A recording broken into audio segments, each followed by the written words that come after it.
Okay, welcome back to the beer room. It's time for another beer review. It's been another stinking hot day here in the lower Blue Mountains. At time of recording, it got up to the mid 30s, dropped down to 25 now with a nice breeze blowing through the window. So we've got from Mountain Culture, fresh off their second win in a row in the Gab's Hottest 100. They've bought out this, it's going straight to their core range. It's their Aussie Pale Lager. It's 4%, comes in a 355ml can, $60 a carton for 16. And that's from them. I'm not sure what it cost in the bottle shops. I think this for a 4-pack was $19, so, and that was at Portobello's at East Blacksland. So, no reviews on this one as yet. Well, I haven't seen any, and I doubt there is. So that's the can.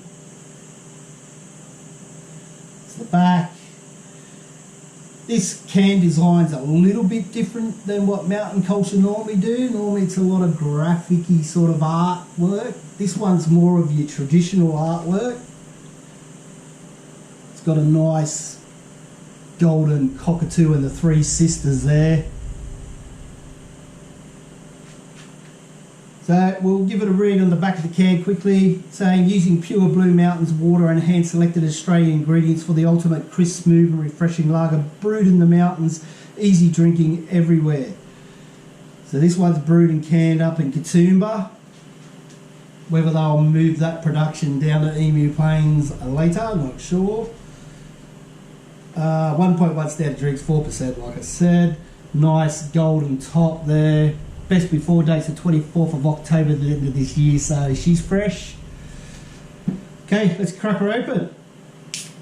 And then I'll endeavour to read what Harriet from Mountain Culture, what she says about it.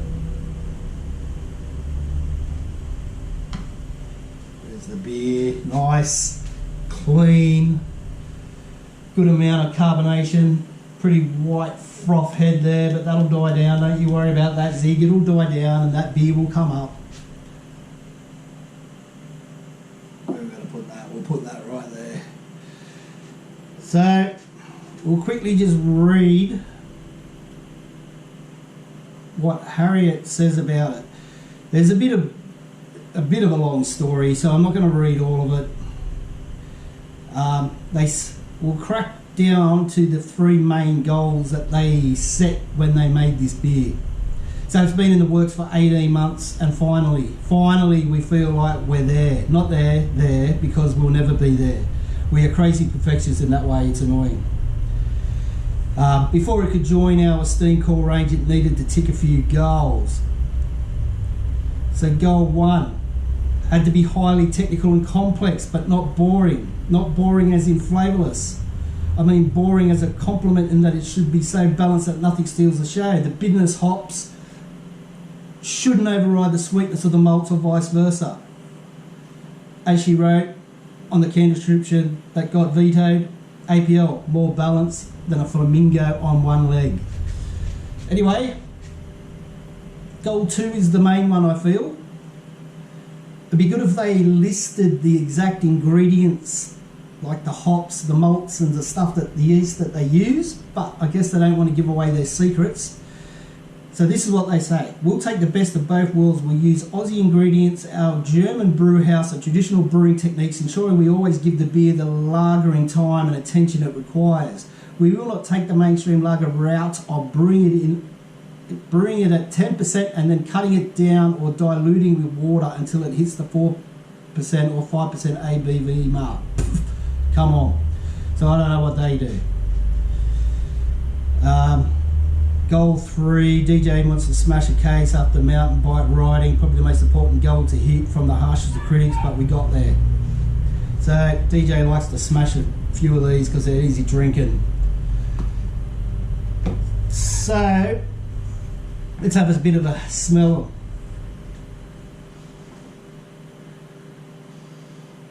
got your typical lager pilsner smells. That florally, grassy sort of smell that you'd normally get from a pilsner or a lager. So it's not like the what did you say, the Belgian or the Germany ones where you get that banana-y. I'm not getting banana-y, I'm just getting a bit of freshly mowed lawn. So that's the snatch. Let's get it down the hatch.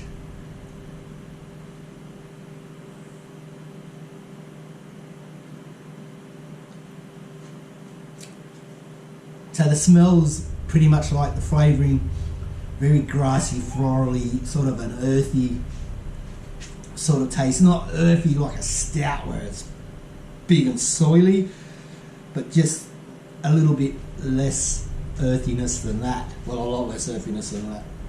But it's quite pleasant to drink. You get the sweetness from the malts. They're probably using pale malts. Obviously, it's a pale.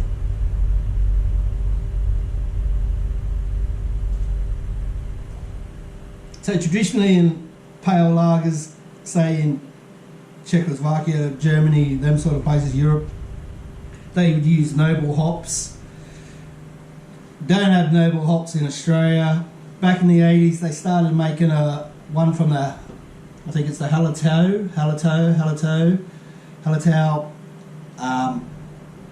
strain of hop, which is a noble hop. They did grow it here through the 80s. Through the 60s, sorry. I think in the mid-60s they started growing it. So I'm not sure what beers they actually put that into, whether they put it into the pilsners and stuff that were brought out in the 60s, 70s. Don't know. Who knows? Didn't tell me that. But anyway, they named it the Helga. They stopped growing it in the 80s, I hear. But you can still get it. But it's very rare, like in the pellet form you can still get it, but it's getting rarer and rarer and rarer. So I don't know what hop they used in this, whether it's the Galaxy, Victoria's Big Secret, or what else have we got here? I don't know. Pride of Ringwood, who knows? It's got that Pride of Ringwood papery taste.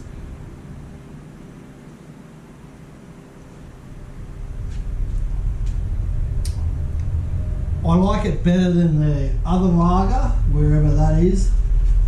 Don't know, you can't see it up there anyway. It's up the top there. This one right here, that lager, no.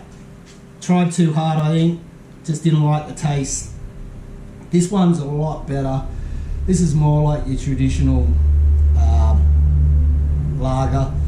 Probably like a, I don't know, what would you say it's like? It's hard to say because all Australian lagers are pretty average. So the mainstream, the big macro breweries, they're pretty ordinary, their lagers. Could be a bit like a Resch's, I guess. It's got that Resch's aftertaste. So, look, I like it. I reckon I could drink a carton, 16 of them. Maybe in one sitting, maybe not. Might get too bloated after a while, as you do with lagers. They seem to sit heavy in your gut. But it's good, I like it. I'm going to give it a bloody send it, or a fucking send it.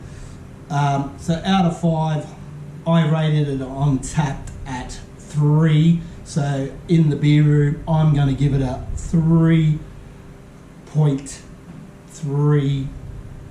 3.31 in the KC's beer room. It's a fucking send it. Don't forget, like, subscribe, give us a comment if you've tried it. Tell me what you think. Tell me if I'm just talking shit. But until next time, fucking send it.